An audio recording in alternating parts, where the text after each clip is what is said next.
Bahwasanya kata Allah Subhanahu wa taala, orang-orang yang beriman dan beramal saleh akan Allah masukkan ke dalam surga dan Allah kekalkan di dalamnya. Ya, dan itulah tempat ataupun sebaik-baik tempat kembali kepada Allah Subhanahu wa taala. Jamaah yang dirahmati Allah Subhanahu wa taala. Kemudian kata Syekh Shalih Fauzan, "Tsumma wasafa nafsahu subhanahu bi arba'i sifatin." Kemudian di dalam ayat ini ataupun di dalam ayat-ayat ini Allah Subhanahu wa taala mensifati dirinya dengan 4 sifat. Artinya kalau Allah Subhanahu wa taala yang sudah mensifati dirinya, tidak ada kemungkinan kepada kita untuk mengingkari sifat tersebut atau meniadakan sifat tersebut apapun alasannya.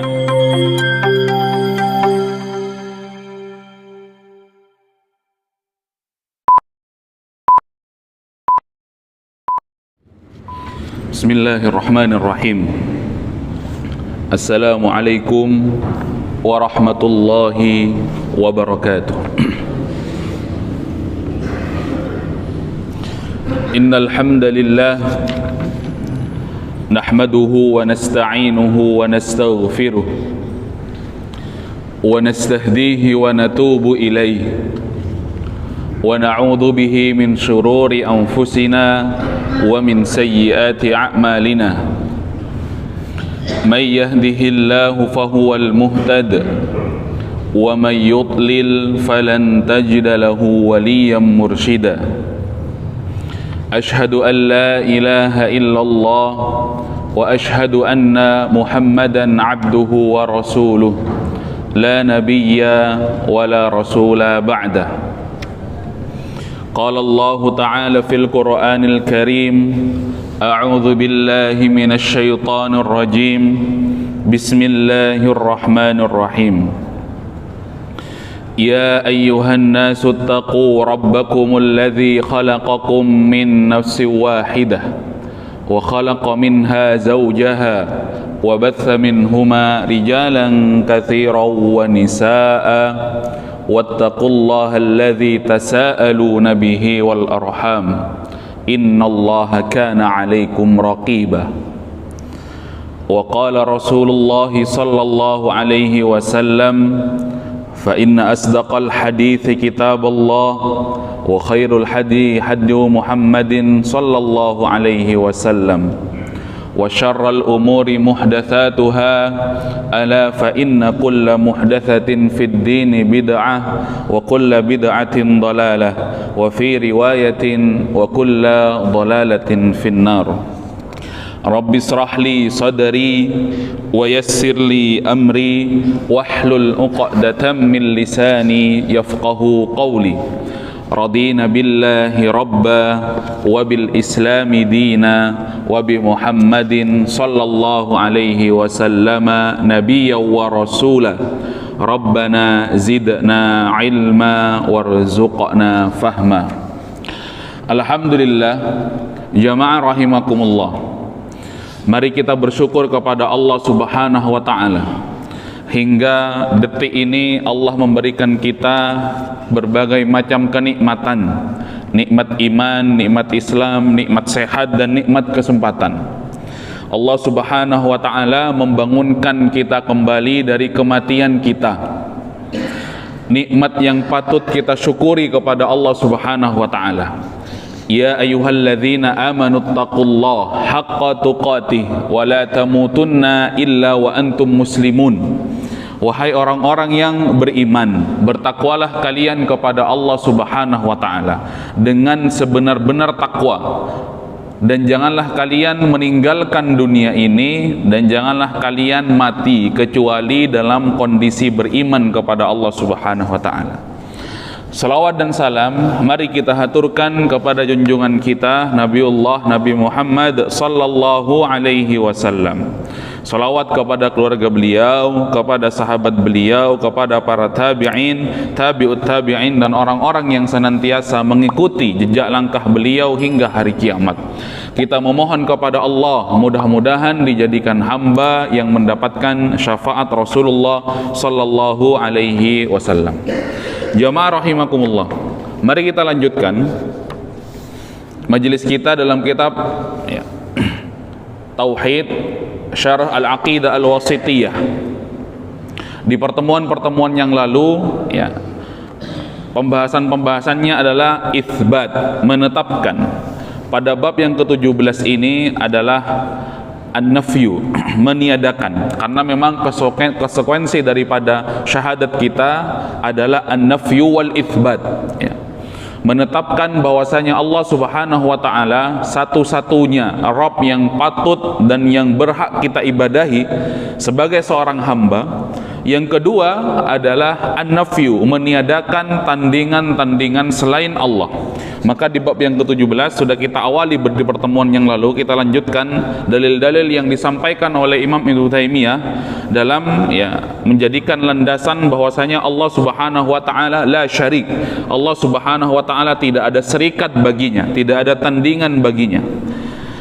Jamaah yang dirahmati Allah, kita lanjutkan penjelasan dari Syekh Shalih Fauzan terkait ayat-ayat yang sudah kita bacakan di majelis yang lalu. Tabaraka, Tabarakalladzi nazzala al-furqan. Ini di ayat yang berikutnya. Kata Syekh Shalih Fauzan, fi'lun madin ma'khudhun minal barakah. Kata tabarak adalah fi'il madhi yang maknanya adalah keberkahan dari Allah Subhanahu wa taala. Wahia an-nama'u waziyadah. Apa itu keberkahan? Bertumbuh dan bertambah. Al-mustaqarratu ats-tsabidatu ad-daimah. Sifat keberkahan ini jamaah yang dirahmati Allah Subhanahu wa taala yang senantiasa kekal selamanya. Wa hadhihi al-lafdhatu la tusta'mal illa lillahi subhanahu. Dan tabarak, kalimat atau kata tabarak yang bermakna an-numu wa ziyadah, itu tidak bisa kita lafalkan kecuali untuk Allah Subhanahu wa taala. Kemudian alladzi nazzala al-furqan. Al-furqan adalah nama lain daripada Al-Qur'an, ai Al-Qur'an. Summiya furqanan li'annahu yafruqu bainal haqqi wal batil. Al-Quran itu dinamakan Al-Furqan karena ia memisahkan antara kebenaran dan kebatilan. Allah Subhanahu wa taala sendiri yang berfirman di dalam Al-Quran, "Dzalikal kitabu la raiba fi hudal lil muttaqin." Apa yang ada di dalam Al-Quran adalah mutlak sebuah kebenaran, tidak bisa kita tawar-tawar. Jamaah yang dirahmati Allah Subhanahu wa taala, semuanya yang berasal daripada Al-Quran tidak ada keraguan di dalamnya. Aturan-aturan Allah yang suka ataupun tidak suka, berat ataupun tidak berat, yang harus kita kerjakan, yang harus kita perjuangkan, dan yang harus kita amalkan, isi di dalam Al-Quran tersebut. Li'annahu yafruqu bainal haqqi wal batil. Kepada siapa? Ala abdihi. Al-Quran ini diturunkan kepada Nabi Muhammad sallallahu alaihi wasallam. Wa hadhihi sifatu madhin wa thana'in. Kata Syekh Shalih Fauzan, turunnya Al-Quran kepada Rasulullah sallallahu alaihi wasallam itu menandakan bahwasanya Allah Subhanahu wa taala memuji Rasulullah sallallahu alaihi wasallam. Sebuah kebaikan kepada Rasulullah sallallahu alaihi wasallam ketika diturunkan kepadanya Al-Quran dan Rasulullah menyampaikan kepada kita, hudal lil muttaqin, karena sejatinya Al-Quran itu adalah huda, petunjuk bagi orang-orang yang bertakwa. Li'annahu adhafahu ilaihi idhafat tashrifin wa takrimin fi maqami inzalil Qur'ani alaihi. Dikuatkan oleh Syekh Shalih Fauzan dalam keterangan berikutnya bahwasanya diturunkannya Al-Quran sebagai tashrif, kemuliaan bagi Rasulullah, takrim, kemudian fi maqami inzalil Qur'an. Liyakuna lil alamin. Dalam lanjutan ayat ini kata Syekh Shalih Fauzan bahwasanya Al-Quran itu diturunkan untuk al-ins wal jin. Maka Allah Subhanahu wa taala dalam sebuah firman-Nya, wa ma khalaqtul jinna wal insa illa liya'budun. tidaklah Allah menciptakan manusia, tidaklah Allah menciptakan jin kecuali untuk beribadah kepada Allah Subhanahu wa taala. Jemaah yang dirahmati Allah, berikutnya fungsi daripada Al-Qur'an ya, nadhira. Sebagaimana lanjutan dalam ayat ini, nadhira ay munziran ya, ma'khudhun minal inzari wa huwa al-i'lamu bi asbabi makhafah. Jadi sebagai peringatan daripada Allah Subhanahu wa taala. Allah menurunkan Al-Qur'an, dikisahkan di dalamnya tentang neraka supaya sebagai peringatan bagi orang-orang yang tidak mau beriman kepada Allah. Allah Subhanahu wa taala menjelaskan tentang kondisi orang-orang yang salah memilih teman. Allah Subhanahu wa taala berfirman, "Masalakakum fi saqar." Orang-orang yang ketika Allah sudah masukkan ke dalam neraka, disiksa oleh Allah di dalam neraka, kemudian mereka saling bertanya, mengapa kalian itu dimasukkan oleh Allah ke dalam neraka ini? Masalakakum fi saqar, neraka Saqar namanya. Kemudian qalu lam naku minal musallin, ya, iya, kita ini masuk neraka karena kita ini tidak sholat ketika dulu di dunia. Walam naku nut'imul miskin, kita juga dimasukkan neraka karena kita tidak menyantuni, tidak memberikan makan orang-orang fakir dan orang-orang miskin di antara kita. Wa kunna nakhudu ma'al khaidin, dan kita ini senantiasa bersama-sama dalam kemaksiatan kepada Allah Subhanahu wa taala. Oleh karena itu kita dimasukkan ke dalam neraka. Ini yang disampaikan oleh Allah sebagai nadhira, peringatan bagi orang-orang yang beriman. Ya, bahwasanya ya di situ ada siksaan dari Allah Subhanahu wa taala, sebagaimana juga sifat daripada Al-Qur'an basyira, sebagai pemberi kabar gembira bagi orang-orang yang beriman. Ya, innalladzina amanu wa amilus salihati lahum jannatin tajri min tahtihal anhar khalidina fiha abada. Ya, bahwasanya kata Allah Subhanahu wa taala, orang-orang yang beriman dan beramal saleh akan Allah masukkan ke dalam surga dan Allah kekalkan di dalamnya. Ya, dan itulah tempat ataupun sebaik-baik tempat kembali kepada Allah Subhanahu wa taala. Jamaah yang dirahmati Allah Subhanahu wa taala. Kemudian kata Syekh Shalih Fauzan, "Tsumma wasafa nafsahu subhanahu bi arba'i sifatin." Kemudian di dalam ayat ini ataupun di dalam ayat-ayat ini Allah Subhanahu wa taala mensifati dirinya dengan 4 sifat. Artinya kalau Allah Subhanahu wa taala yang sudah mensifati dirinya, tidak ada kemungkinan kepada kita untuk mengingkari sifat tersebut atau meniadakan sifat tersebut apapun alasannya. Karena Allah sendiri yang mensifati dirinya untuk dirinya di dalam Al-Qur'an, di dalam ayat-ayat yang ingin kita bacakan, yang juga nanti dijelaskan oleh Syekh Shalih Fauzan. Yang pertama, alladzi lahu mulkus samawati wal ard. Allah Subhanahu wa taala pemilik kerajaan langit dan bumi. Allah yang mengatur segalanya. Allah mudabbir, Allah yang mengatur siang dan malam, turun hujan ataupun tidak turun hujan, panas ataupun tidak panas. Alladzi lahu mulkus samawati wal ard. Kepadanya manusia beribadah, kepadanya manusia menghambakan diri sebagai konsekuensi daripada syahadat kita, abdun duna ghairihi. Maka segala aturan-aturan Allah itulah yang patut kita kerjakan.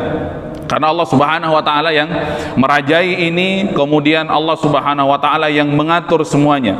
Sebagai makna daripada tauhid rububiyah kita, Allah yang mengatur, kemudian Allah yang menghidupkan, Allah yang mematikan, pokoknya Allah segalanya. Duna ghairihi fahuwa al-mutasarrif fiha wahdahu. Jemaah yang dirahmati Allah, ini yang pertama yang disampaikan oleh Allah sendiri dalam ayat ini dalam mensifati dirinya. Lahu mulkus samawati wal ard.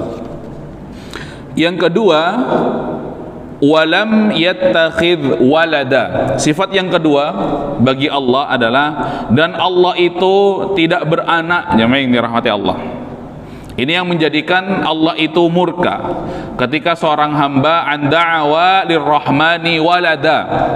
Di dalam ayat sebelumnya hampir saja langit itu runtuh, hampir saja bumi itu hancur, dan hampir saja gunung itu berkeping-keping ketika seorang hamba berkeyakinan walam yattakhidh walada, begitu, bahwasanya Allah Subhanahu wa taala itu memiliki anak. Jamaah yang dirahmati Allah Subhanahu wa taala. Maka terjadi perbedaan pendapat yang sangat kuat di antara para ulama. Jamaah yang dirahmati Allah, baik yang kita sering dengar ketika seorang itu mengucapkan selamat Natal misalkan. Karena konsekuensinya kita mengakui bahwasanya Allah Subhanahu wa taala itu adalah Rabb ataupun Tuhan yang memiliki anak dengan mengucapkan selamat Natal tersebut. Begitu. Diharamkan oleh para ulama, meskipun mungkin di beberapa kesempatan atau di beberapa kebutuhan orang-orang yang memang membutuhkan sekedar mengucapkan tapi tidak sampai kepada hatinya, itu ada yang melonggarkan pendapat ini, jamaah yang dirahmati Allah. Tetapi walam yattakhidh walada, dengan kita mengucapkan itu maka Allah Subhanahu wa taala secara tidak langsung kita mengatakan bahwasanya memang Isa itu adalah anak Allah, sebagaimana keyakinan orang-orang kafir terhadap Allah Subhanahu wa taala. Begitu. Meskipun menghasilkan ternyata orang Islam tidak toleran. Tidak, memang itu adalah aturan Allah Subhanahu wa taala. Kita berhati-hati terhadap ini karena ini adalah sifat Allah Subhanahu wa taala yang Maha Esa, yang tidak boleh kita keluarkan dalam keyakinan kita dalam rangka mensucikan ataupun mentauhidkan Allah Subhanahu wa taala. Kemudian kata Syekh Shalih Fauzan, kama tazumu an-nasara wal yahud, ini dia jamaah yang dirahmati Allah Subhanahu wa taala. Ketika Allah Subhanahu wa taala mengatakan Allah itu tidak memiliki anak, Allah tidak diperanakkan, tetapi orang-orang Yahudi dan orang-orang Nasrani itu justru percaya, justru mengimani bahwasanya Allah itu memiliki anak. Wadzalika likamali ghinahu wa hajati kulli makhluqin ilaihi. Begitu. Allah Subhanahu wa taala Maha Esa itu menandakan bahwasanya Allah Maha Kaya, kemudian menandakan juga bahwasanya semua makhluk itu butuh terhadap Allah Subhanahu wa taala. Begitu. Butuh terhadap pertolongan Allah Subhanahu wa taala. Jadi ketika kita berjuang untuk agama Allah itu, kita yang butuh pertolongan Allah. Begitu. Bukan Allah yang butuh pertolongan kita, sebaliknya tidak, Jadi kita yang butuh pertolongan Allah Subhanahu wa taala. Kita ini berjuang ataupun tidak berjuang, Islam itu pasti akan dimenangkan oleh Allah Subhanahu wa taala. Kita ini bekerja untuk Islam ataupun tidak bekerja untuk Islam, Allah pasti akan memenangkan Islam ini. Allah pasti akan menjadikan orang-orang beriman itu unggul atas orang-orang atau kaum-kaum selainnya. Atau sebaliknya, kata Allah Subhanahu wa taala, kalau kalian tidak mau berjuang untuk agama Allah, kami ganti dengan kaum yang lain, kami binasakan kalian, kami ganti dengan kaum yang lain yang mau berjuang untuk Allah Subhanahu wa taala, yang mau berjuang untuk agama Islam. Begitu. Juga janji Allah Subhanahu wa taala di dalam Al-Qur'an, wa kana haqqun alaina nasrul mu'minin, bahwasanya kalian itu beramal untuk Islam ataupun tidak beramal untuk Islam, tetap Allah akan memenangkan, karena memang kerjaannya Allah, karena memang kewajiban Allah terhadap orang-orang beriman itu pasti akan menolongnya. Jamaah yang dirahmati Allah Subhanahu wa taala. Ini dia, walam yattakhidh walada, dengan Allah tidak memiliki anak ini menandakan bahwasanya ini adalah kesempurnaan bagi Allah Subhanahu wa taala, kemudian menandakan bahwasanya semua makhluk itu butuh terhadap Allah Subhanahu wa taala. Yang ketiga, as-sifah ats-tsalitsah. Allah berfirman, walam yakun lahu syarikun fil mulki. Ini kata Syekh Shalih Fauzan, ayat ini berbicara tentang raddun ala tawaifil musyrikina minal wathaniyah wathanawiyati wa ghairihim. Ayat ini sebagai bantahan Allah Subhanahu wa taala kepada orang-orang musyrik, kepada orang-orang paganisme, kepada orang-orang yang menyembah berhala, bahwasanya Allah Subhanahu wa taala tidak ada setara, bahwasanya Allah Subhanahu wa taala tidak ada tandingan baginya. Yang keempat, jamaah yang dirahmati Allah, adalah as-sifah ar-rabi'ah. Apa itu? Wa khalaqa kulla syai'. Ya, Allah Subhanahu wa taala yang menciptakan segala sesuatu minal makhluqat. Jadi Allah pencipta, yang diciptakan Allah namanya makhluk. Jamaknya makhluqat. Kemudian Syekh Shalih Fauzan menambahkan, wa yadkhulu fi dzalika af'alul ibadi fahiya khalqullahi wa fi'lul 'abdi. Ya, bahwasanya kalimat Allah menciptakan segala sesuatu termasuk di dalamnya adalah perbuatan hamba, dan ini adalah ciptaan Allah Subhanahu wa taala. Ya. Apa dalilnya? Faqaddarahu taqdira. Ini dalil dari Al-Quran, ya, sebagai landasan bahwasanya Allah yang menciptakan perbuatan seorang hamba. La haula wa la quwwata illa billah. Meskipun pada adabnya di antara para ulama menjelaskan kita tidak boleh menisbatkan perbuatan-perbuatan buruk kepada Allah Subhanahu wa taala. Ay qaddara kulla syai'in mimma khalaqa minal ajali wal arzaki was sa'adati was syaqawah wa hayya'a kulla syai'in lima yasluhu lahu. Atau Allah Subhanahu wa taala, ya, menciptakan takdir kepada setiap makhluk. Dari apa? Dari ajalnya, kemudian dari rizkinya, kemudian dari bahagianya di dunia ataupun bahagianya di akhirat. Begitu juga sebaliknya, apakah dia akan sengsara di dunia atau tidak.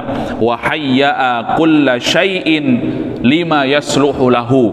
Dan Allah Subhanahu wa taala menciptakan, menyiapkan, menyediakan untuk setiap hamba apa yang bermanfaat untuk hamba tersebut. Jamaah yang dirahmati Allah Subhanahu wa taala. Qala Ibnu Katsir, begitu kata Syekh Shalih Fauzan, nazzaha nafsahu 'anil waladi wa 'anil syariki summa akhbara annahu khalaqa kulla syai'in faqaddarahu taqdira. Allah Subhanahu wa taala yang mensucikan dirinya dari memiliki anak, kemudian dari memiliki tandingan selain Allah Subhanahu wa taala. Kemudian Allah Subhanahu wa taala yang mengabarkan bahwasanya Allah Subhanahu wa taala yang mentakdirkan segala sesuatu. Ai kullu syai'in mimma siwahu makhlukun marbubun, atau setiap sesuatu selain Allah Subhanahu wa taala adalah makhluk, kemudian adalah setiap hamba yang harus beribadah kepada Allah Subhanahu wa taala. Itu jamaah yang dirahmati Allah, 4 sifat yang diterangkan oleh Allah di dalam ayat-ayat ini yang kita wajib mengitsbat, menetapkannya, kemudian kita menafyu ataupun meniadakan tandingan-tandingan selain Allah Subhanahu wa taala.